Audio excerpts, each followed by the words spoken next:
What is going on, guys, and welcome to the review for the 26th of October, Monday Night Raw 2015. We're going to get into it. We're going to go through each segment, giving you my thoughts, overall thoughts on the show as well. I've changed the channel name back to, well, not back to, but to Mr. WWE Cam. And why have I done that? Because I just think it fits with my Mr. FIFA Cam, my Mr. Chelsea, my Mr. Footy. They're all Mr. Vlog Cam.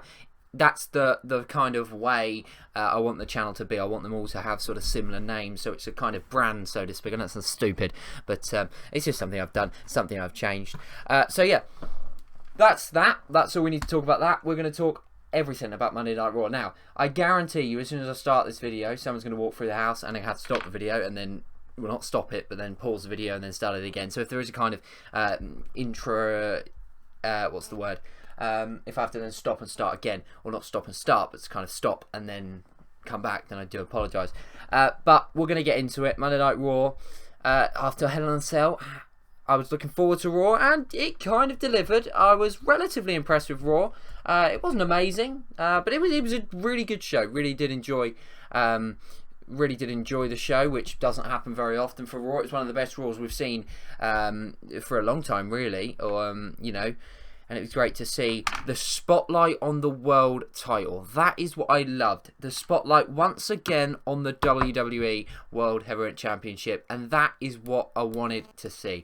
You know, it was kind of a lot of people are calling it a toilet break match at Hell in the Cell in regards to where it was placed. You know, the position of it was not very, very good at all. So I think having Raw all about the title, to build up the prestige again, to make the world title feel important again, I thought was the right choice from WWE. And I loved the whole idea of the tournament. And the tournament did boss the show and create some really good in-ring matches and a really, really, really good main event. Let's get into it then. Monday Night Raw. We open the show with the Authority congratulating Seth Rollins on his victory against Demon Kane last night. Saying and just confirming that Corporate Kane has been fired from his position as the Corporate Kane, as the director of operations. They also announced the #1 contender spot match, and then Roman Reigns came out face to face with Seth Rollins, who's obviously Roman Reigns, part of the tournament that would go on tonight.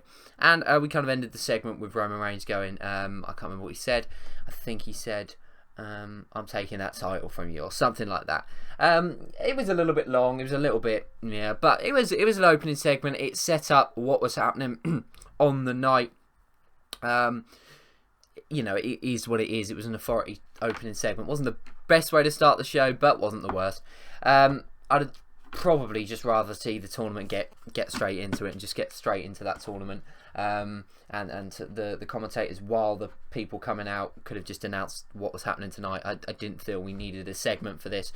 But there, moving on to the first match of the tournament, was Roman Reigns versus Kofi Kingston. The winner gets a spot in the Fatal 4-Way #1 Contenders match in the main event later on in the night. So both these superstars had a bit of an advantage because they had the most time to recover if they won for that Fatal 4-Way match. Reigns versus Kingston. I think Reigns was the obvious favourite to win this whole tournament. The match between him and Kofi Kingston, it was okay. Again, it wasn't anything special, but it was a pretty decent match. There were a couple of really good spots in it. Really enjoyed a couple of parts of it. Kingston, very good in the ring. Reigns, solid in the ring, getting better. So yeah, it served its purpose. It made Kofi Kingston look strong in there with Roman Reigns, a top superstar. Big E looked pretty good as well on the outside. You know, looked relatively strong. The New Day came out of that pretty much unscathed, although they lost to Roman Reigns. The right decision again. I think Roman Reigns winning that match was the correct decision. So yeah, overall, a good match to open the show. Some would argue that Roman Reigns should have shown his scars from the match against Bray Wyatt. I do agree. They should have shown that a little bit more, but they didn't. Roman Reigns won. We move on to the next match, Cesaro versus Kevin Owens. A really, really good match. The best out of the four, really. However, it didn't get enough time to really be extraordinary, but it was pretty damn good. Kevin Owens, Cesaro. A lot of people thinking Cesaro should have won. I'm fine with Kevin Owens winning. I think he's the Intercontinental Champion. I think they ran the risk with, if they allowed Cesaro to win this match, he ultimately probably was not going to win the Fatal 4-Way, let's be realistic. So then they might have to kind of be forced into doing Kevin Owens Cesaro for the Intercontinental Championship, which I don't think they want to do. I'm not saying that that's necessarily a bad choice, but I don't think they want to do that because I think they have someone else in store for Kevin Owens. I'm going to have to pause because my phone is ringing. Right, so we are back. Apologies about the slight pause. For you, it probably felt like 2 seconds. For me, it has been about 30 minutes. But we're back. And I think we were at Cesaro versus Kevin Owens. Now, don't quote me on that, but I think we were at Kevin Owens Cesaro. I'm going to go with the fact that we were. Great match. Could have been better, but, you know, could have been extraordinary. Wasn't because didn't necessarily get the time, but it was a very, very good match. I think Kevin Owens was the right guy to win, personally. And I think this whole tournament made Kevin Owens look very strong. And I cannot wait to see Kevin Owens eventually get to the top of WWE. An unbelievable heel, the best heel in the company at the moment, without a shadow of a doubt. So versatile in the ring as well.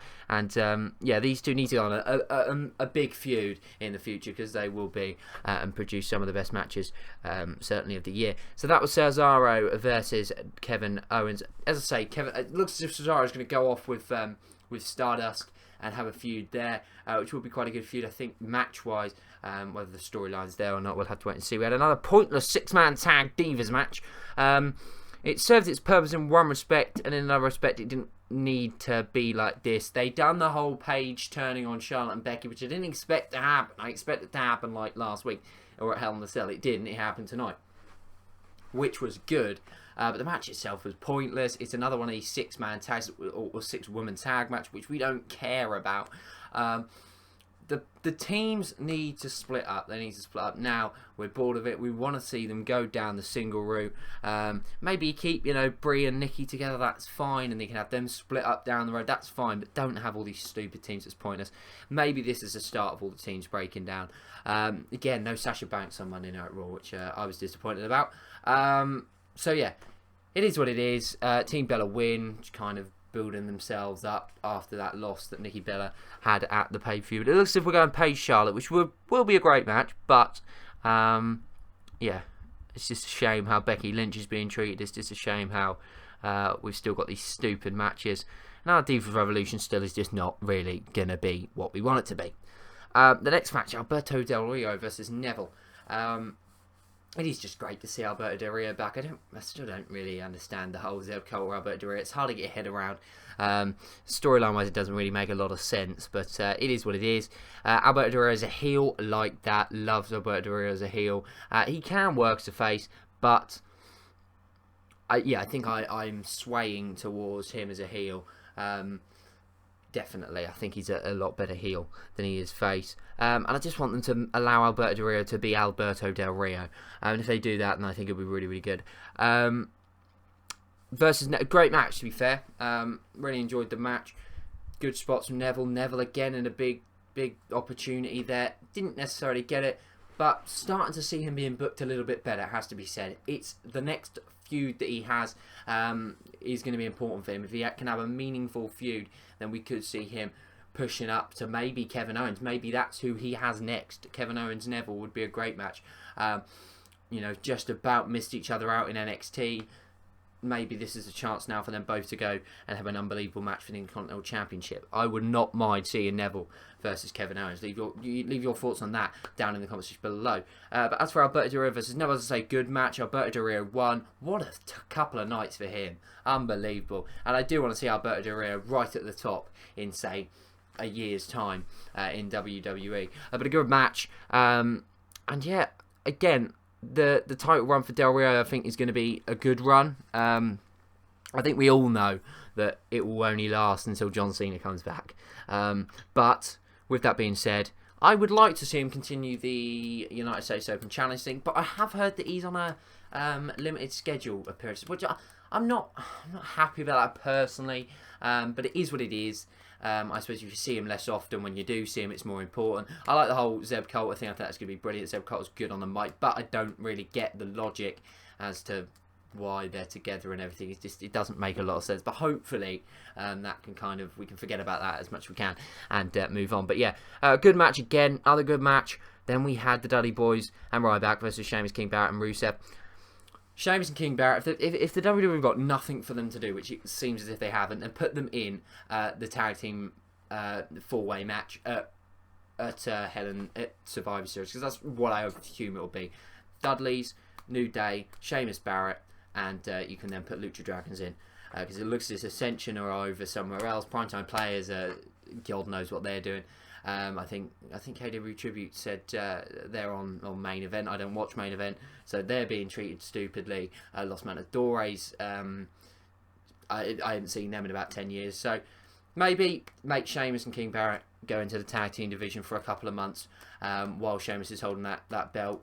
It's just a shame, because again, we've got three. It is the team of, we have no idea what they're doing. Maybe they need to build a faction. Maybe it needs to be the European Union or whatever, or the European Connection, whatever. But build a faction.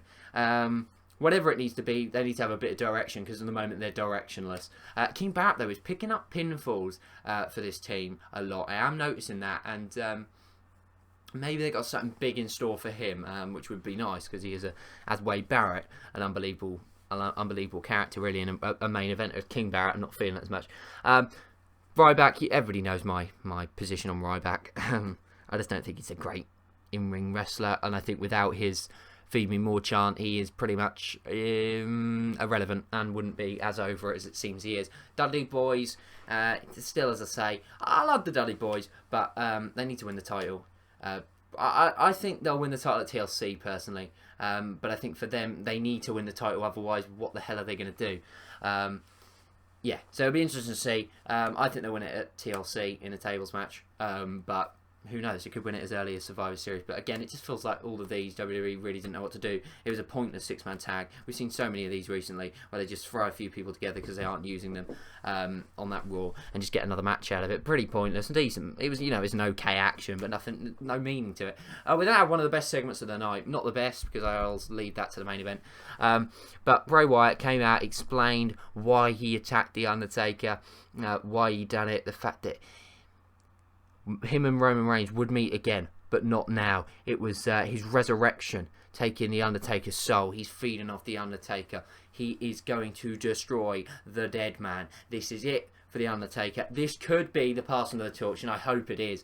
Kane came out, got absolutely demolished by the Wyatt family, and exactly the same thing that happened to The Undertaker last night happened to Kane. Perfect booking. Wyatt family looking strong. Bray Wyatt, unbelievable promo. Back to one of his best promos. No Undertaker didn't expect Undertaker to be out there. It looks as if it's going to be a 5-on-5 or a 4-on-4. It's got to be 5-on-5, surely, isn't it? So you're just thinking to yourself, where's that other Wyatt member coming from? I'm going to predict. I'm trying to think who could.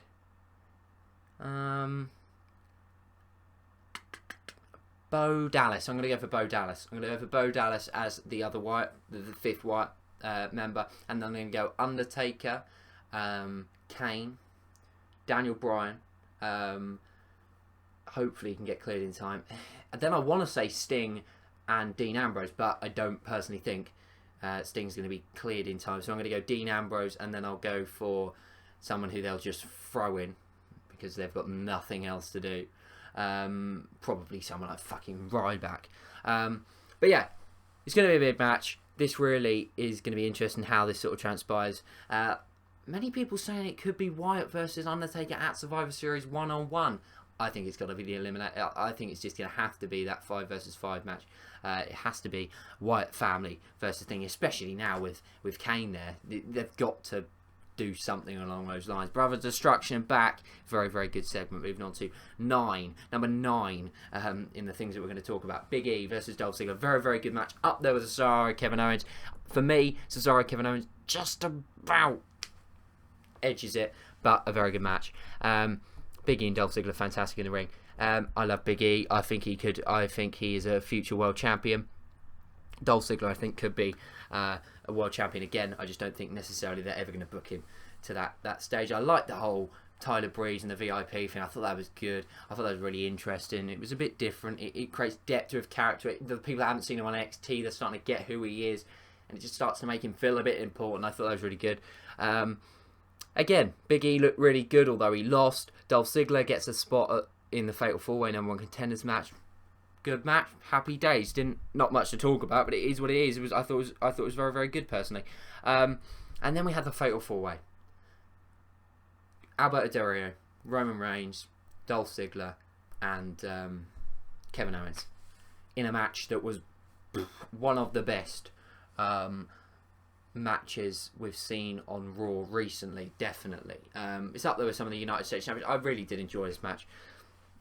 The end-to-end stuff, the ending with Kevin Owens, where you're thinking, Jesus, he might actually do this. Oh no, he doesn't. But and a great match. If you haven't seen it, go watch. I'm not going to talk too much about the match because what is there to talk about other than it was a really, really good Fatal 4-Way match. Everybody in it looked strong. I think Roman Reigns obviously comes out of it looking the strongest.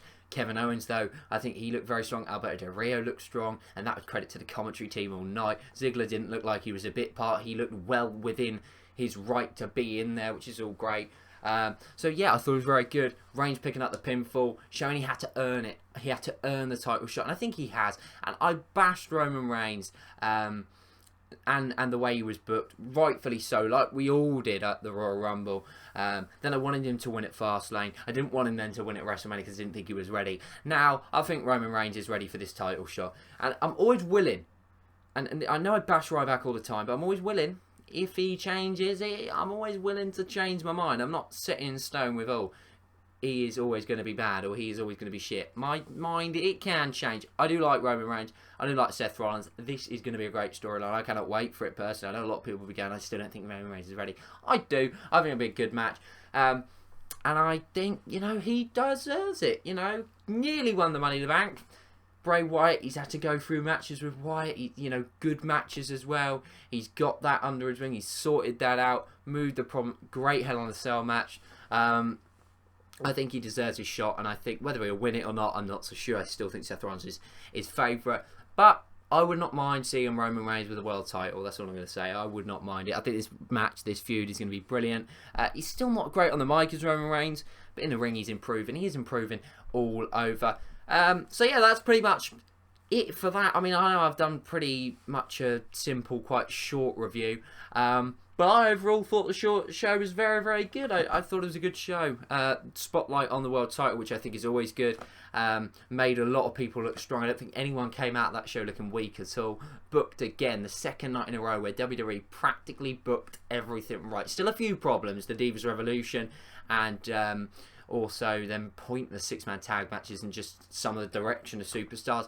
But I'm liking where it's going. At the moment, it seems we're going to get Undertaker Team Undertaker versus the Wyatt family at Survivor Series. Cannot wait for that. Seth Rollins, Roman Reigns. Cannot wait for that. Tyler Breeze, Dolph Ziggler. Looking forward to that. Stardust, Cesaro. Looking forward to that. It's just now who Kevin Owens and Alberto Del Rio are going to be going up against for their titles. Tag Team Championship match. We'll get one of those four-way matches. So I think it could be a really good show, Survivor Series, and it'll be interesting to see. Give me your thoughts on Monday Night Raw down in the comments below. I'm going to try and think of a rating system, how I can rate each Raw and each pay-per-view, so we can kind of, get my true reflection. I might do it out of 10. If you've got any other ideas on how I could rate Raw, then let me know down in the comments below. But that's pretty much it. If you haven't enjoyed it, please leave your thoughts down in the comments below, and I will see you next time. Goodbye.